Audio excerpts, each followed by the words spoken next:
A day in my life as a content creator / affiliate. By the way, kumusta? Ako nga pala si Tresha, but you can call me Ganda. Hoy, simple lang naman ang routine ko every time na may work ako. Tamang pasok at labas lang ng damit. Kayo talaga. Pero kidding aside, talaga namang madali lang ang trabaho dito dahil tupi-tupi ka lang, pasok-pasok. Madali lang talaga, basta wag mo lang ako paghawakin ng kaha. By the way, nilatag ko na nga pala dyan yung mga damit para ma-sprayan na natin ng finishing spray. Yan kasi yung nagsisilbing pabango ng ating damit. At para mas lalo kang sumara pag dumikit si crush sa'yo.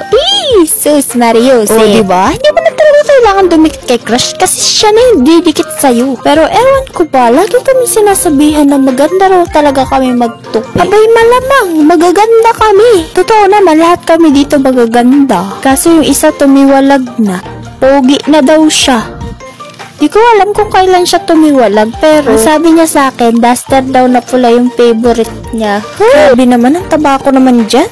By the way guys, sa personal, sexy talaga ako. Maraming yung nagsasabi, sobrang sexy ko nga daw. Para nga daw akong Coca-Cola body.